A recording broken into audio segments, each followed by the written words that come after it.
నమస్తే. Welcome to Andhraprabha. నేను Manaswini. Women RCB మరోసారి విజయం సాధించింది. వరుసగా కప్పులు కొడుతూ తమ అభిమానులను ఉరకలెత్తిస్తున్నారు. గతేడాది ఆర్సీబీ మెన్స్ కప్పు కొట్టడంతో అభిమానులంతా సంబరాలు చేసుకున్నారు. ఆ ఆనందాన్ని అలాగే నిలిపి ఉంచడంలో మహిళలు కూడా విజయం సాధించారు. మహిళల ప్రీమియర్ లీగ్ 2026 విజేతగా రాయల్ ఛాలెంజర్స్ బెంగళూరు నిలిచింది. ఢిల్లీ క్యాపిటల్స్ తో జరిగిన ఫైనల్ మ్యాచ్ లో 6 వికెట్ల తేడాతో విజయం సాధించింది. 204 పరుగుల లక్ష్యంతో బ్యాటింగ్ కు దిగిన బెంగళూరు 19.4 ఓవర్లలో 4 వికెట్లు కోల్పోయి టార్గెట్ ను ఛేదించింది. జార్జియా ఓల్, స్మృతి మంధాన చెలరేగి ఆడారు. ఢిల్లీ బౌలర్లలో చినెల్లి మెన్రీ 2 వికెట్లు పడగొట్టగా మిన్ను మణి, నందిని శర్మ తలో వికెట్ తీశారు. ముందుగా బౌలింగ్ చేసి ఆ తర్వాత ఆర్సీబీ బ్యాటింగ్ కు దిగింది. దీంతో ప్రారంభం నుంచి దూకుడు ప్రదర్శించింది. తొలి ఓవర్లోనే హారిస్ 2 బౌండరీలు బాదింది. అయితే హెన్రీ వేసిన రెండో ఓవర్ తొలి బంతికే బౌల్డ్ అయి పెలీవియన్ కు చేరింది. తొలి డౌన్లో వచ్చిన లోవెల్ తో కలిసి స్మృతి మందాన ఇన్నింగ్స్ నిర్మించింది. మొదట కాస్త నెమ్మదిగా ఆడినప్పటికీ కొద్దిసేపటికి ఇద్దరు లయ అందుకున్నారు. వరుస బౌండరీలు బాదుతూ ఢిల్లీ బౌలర్లకు చుక్కలు చూపించారు.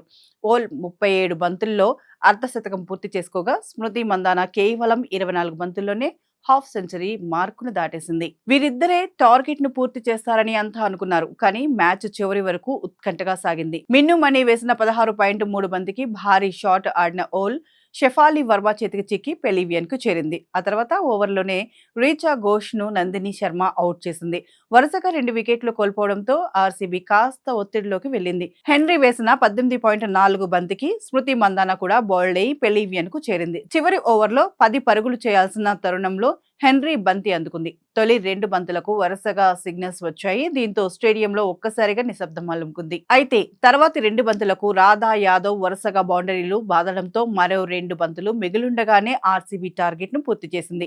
అంతకు ముందు బ్యాటింగ్ కు దిగిన ఢిల్లీ క్యాపిటల్స్ నిర్ణీత 20 ఓవర్లలో 4 వికెట్లు కోల్పోయి 203 పరుగులు చేసింది. Jemimah Rodrigues 57, Laura Wolvaardt 44, Lizelle Lee 37, Chinelle Henry 35, Shafali Verma 20 runs చేశారు. బెంగళూరు బౌలర్లలో Saliya, Arundhati Reddy, Nadine de Klerk తలో వికెట్ పడగొట్టారు. మ్యాచ్ లో తొలి భాగంలో ఢిల్లీ బ్యాటర్లో ఆర్సీబీ బౌలర్స్ పై ఆధిపత్యం చెలాయించిన రెండో ఇన్నింగ్స్ లో మందాన నాయకత్వం, ధైర్యం, ఊహాత్మక ఆట తీరుతో బెంగళూరు జట్టు తిరుగులేని విజయం సాధించింది. 2024 ఫైనల్స్ కు రీమ్యాచ్ కు నిలిచిన ఈ పోరులో మరోసారి ఆర్సీబీ పై చేయి సాధించి తమ అభిమానులకు మరుపురాని ఆనందాన్ని అందించింది. ఐపీఎల్ 2025లో ఆర్సీబీ పురుషుల జట్టు టైటిల్ సాధించగా ఈ ఏడాది ఆర్సీబీ మహిళల జట్టు ఛాంపియన్ గా నిలవడంతో ఫ్యాన్స్ ఫుల్ జోష్లో ఉన్నారు.